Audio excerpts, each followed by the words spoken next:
जय हिंद। बीपीएससी शिक्षकों को भी मिलेगा यूपीएस यानी कि यूनिफाइड पेंशन स्कीम का लाभ। आपको पता होगा 2 दिन पहले जो है केंद्रीय कर्मचारियों के लिए एक नई पेंशन स्कीम की घोषणा की गई है, यूनिफाइड पेंशन स्कीम। यह राज्यों में भी लागू किया जाएगा और इसका लाभ जो है बीपीएससी शिक्षकों को भी मिलेगा। अब सवाल ये है कि जो एनपीएस कट रहा है वह बेहतर है आपके लिए या जो नया पेंशन स्कीम आया है यूपीएस। तो इस वीडियो में हम प्राइमरी 6 to 8 9, 10th, 11, 12 सभी के लिए देखेंगे कि इससे इसका सैलरी पर क्या फ़र्क पड़ेगा, पेंशन पे क्या फ़र्क पड़ेगा और पेंशन के अलावा जो लमसम अमाउंट है, ग्रेजुएटी है, फैमिली पेंशन है, मिनिमम पेंशन है, सभी को एक एक करके कैलकुलेट करके आपको इस वीडियो में दिखाने वाले हैं। वीडियो को पूरा देखिएगा। साथ ही अगर आपके मन में कोई प्रश्न है तो आप कमेंट बॉक्स में पूछ सकते हैं। तो सबसे पहले यहाँ पर देखते हैं प्राइमरी के लिए। तो आपको पता है प्राइमरी का जो 25,000 जो है वह बेसिक पे है और 12,500 इस पे 50% डीए हो गया, तो यानी 37,500 रुपये है। जो डिडक्शन होता है एनपीएस में 10% जो है वह कर्मचारी का होता है, यानी कि 37,500 का 10% हो गया 3750 रुपये और 14% जो है वो गवर्नमेंट का कंट्रीब्यूशन होता है। एनपीएस की मैं ये बात कर रहा हूँ, तो यानी कि 14% मतलब कि 5250 रुपये। अब अगर यही यूपीएस में बात करें प्राइमरी टीचर का, तो ये सभी चीज़ें सेम रहेंगी। यहाँ पे भी 10% आपका कंट्रीब्यूशन रहेगा, लेकिन यहाँ पर जो फर्क पड़ रहा है वो क्या कि ये जो 14% गवर्नमेंट दे रही थी, यहाँ पर देगी गवर्नमेंट 18.5%, यानी कि ये 14% की जगह पे जो 5,250 गवर्नमेंट की तरफ से कट रहा था एनपीएस में, यहाँ पे कटेगा गवर्नमेंट की तरफ से 6,938 रुपये। यानी कि कितने का बदलाव, यानी कि 4.5%, यानी कि 1,688 रुपये जो है एक्स्ट्रा यूपीएस में जो है गवर्नमेंट की तरफ से कंट्रीब्यूशन किया जाएगा। लेकिन देखिए अभी कंफ्यूज मत होइएगा, अभी बहुत सारा पॉइंट है। ये सिर्फ मैं अभी सैलरी में दिखा रहा हूँ कि सैलरी में बस यही फर्क पड़ेगा कि 14% इधर कट रहा था गवर्नमेंट की तरफ से और यूपीएस में जो है 18.5% कटेगा, यानी कि 1,688 रुपये एक्स्ट्रा कटेगा। अब अगर 6 to 8 की बात करें तो इसमें भी बेसिक पे 28,000 हो गया, डीए हो गया 14,000, यानी टोटल हो गया 42,000। और इसका अगर 10% हम निकाल दें तो 10% हो गया 4200 जो आपका कटता है, और गवर्नमेंट जो 14% कटवाती है यानी 5880 रुपये। और यहाँ पर जो है यूपीएस में जो है कितना कटेगा 18.5%, यानी कि 7,770 रुपये, यानी 1,890 रुपये का यहाँ पे जो है फायदा हो रहा है यूपीएस में गवर्नमेंट की तरफ से जो कट रहा है। अब 9, 10th की बात करते हैं।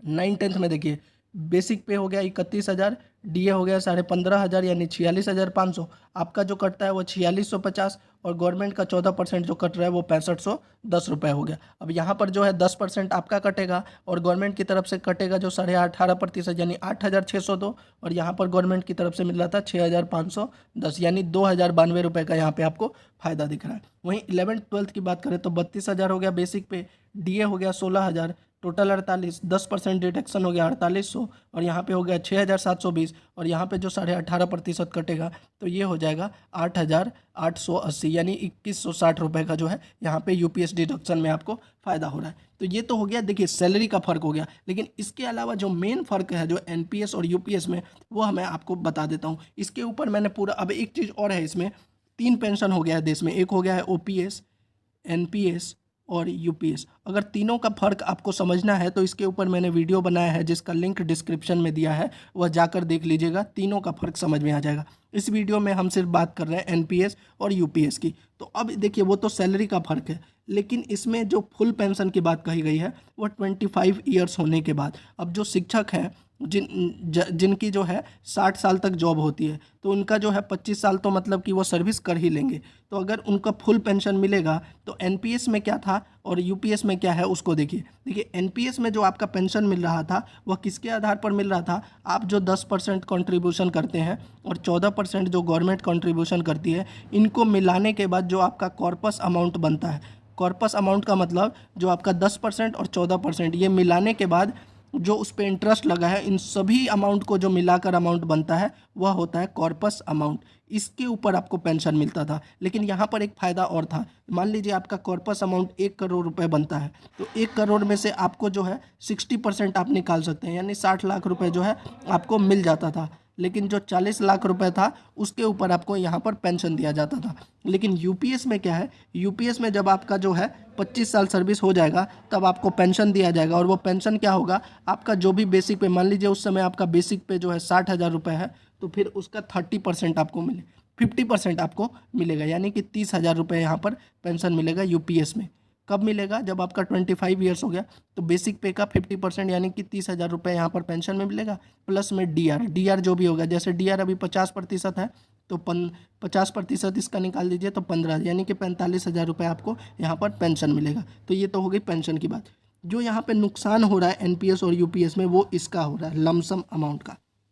देखिए, जब आप रिटायर होंगे एनपीएस के केस में, तो एनपीएस में जो कॉर्पस अमाउंट का 60% यानी कि एक अच्छा खासा अमाउंट जो है आपको मिल जाता है, लेकिन यूपीएस में आपको नहीं मिल रहा है। आपका जो 10% कट रहा है वह आपको नहीं मिल रहा है। यहाँ पर जो मिल रहा है वह सिर्फ 6 महीने की सैलरी मिल रही है। अगर आप 30 साल जॉब कर रहे हैं तो 6 महीने की सैलरी मान लीजिए, अगर आपका अभी 40,000 है तो 6 महीने का कितना 2.5 लाख के आसपास हो गया। तो यहाँ पे यूपीएस में सिर्फ आपको ये लमसम अमाउंट में 2.5 से 3 लाख रुपए मिल रहा है, जबकि एनपीएस में लमसम अमाउंट एक अच्छा खासा मिल जाता था। जो आपका 60% जो रहता था लमसम अमाउंट जो है वह मिल जाता था आपके कॉर्पस फंड का। तो यहाँ पर एक जो बड़ा अंतर है वो यही है कि जो 10% आपका कट रहा है, यूपीएस में भी कट रहा है, एनपीएस में भी 10% कट रहा है, यूपीएस में भी 10% कट रहा है। लेकिन एनपीएस का जो 10% कट रहा है ये कॉर्पस फंड में से आपको 60% मिल जा रहा है, लेकिन यूपीएस में आपको इस चीज़ का फायदा नहीं मिल रहा है। अब बात करते हैं फैमिली पेंशन। तो फैमिली पेंशन जो है वो आपको पता है एनपीएस में जो डिपेंड करता है, कोई फिक्स्ड अमाउंट नहीं है, यह आपके कॉर्पस फंड पे डिपेंड करता है आपने कौन सा प्लान लिया है उस पर। जबकि यूपीएस में जो है मिनिमम फैमिली पेंशन आपको 10,000 रुपये यहाँ पर मिलेगा, ये मिनिमम है, इससे ज़्यादा भी हो सकता है, लेकिन यहाँ पर एक फैमिली पेंशन में जो है मिनिमम 10,000 रुपये है। ग्रेजुएटी की बात करें तो देखिए, ग्रेजुएटी जो है दोनों में ही सेम है। एनपीएस में भी मैक्सिमम जो है वो 25 लाख रुपए है, और यूपीएस में भी जो ग्रेजुएटी है वो 25 लाख रुपए। तो इसमें कोई फ़र्क नहीं है, ग्रेजुएटी जो है वह सेम है।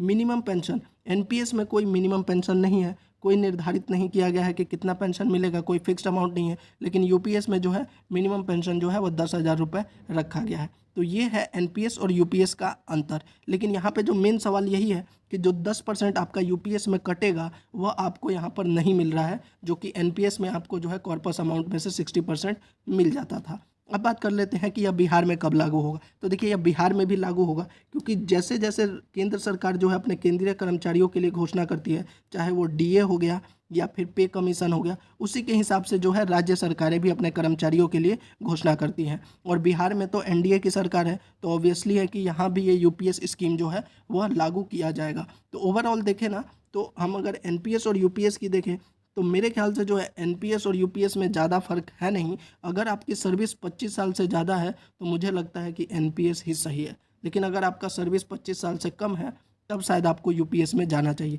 क्योंकि यहाँ पे एक ह्यूज अमाउंट आपको एनपीएस में मिल जाता है। आपका जो 10% कट रहा है, मान लीजिए आपका 45,000 रुपये बन रहा है बेसिक और डीए, तो 4500 रुपये आपका 10% हो गया। सरकार की तरफ से लगभग 6,000 कट रहा है, यानी 10,500 रुपये हर महीने का कट रहा है। और 10,500 यानी कि साल का आपका लगभग कितना हो गया, 1,25,000 हो गया। 25 साल में ये लगभग 30 से 40 लाख रुपए कट जा रहा है। इसके ऊपर अगर 10% भी आपको जो है उस समय प्रॉफिट मिलता है तो लगभग 1 करोड़ से तो ज़्यादा अमाउंट यही हो जाएगा। तो कहीं ना कहीं अगर देखा जाए तो इसका जो यूपीएस का पूरा जो लेटर आएगा उसके बाद ही चीज़ें क्लियर होंगी। लेकिन अभी जो है उसको देखकर ये लग रहा है कि यूपीएस में आपको मिनिमम पेंशन की गारंटी तो है, लेकिन एक लमसम अमाउंट जो रिटायरमेंट पर मिलता है वह आपको नहीं मिल रहा है। इसके साथ ही अगर आपको ओपीएस के बारे में जानना है तो आप जो हमारा पूरा वीडियो है उसको देख लीजिए, उसमें ओपीएस, एनपीएस और यूपीएस तीनों के बारे में डिटेल में बताया है। वीडियो अच्छा लगा हो तो ज़रूर वीडियो को लाइक कीजिए और शेयर कीजिए।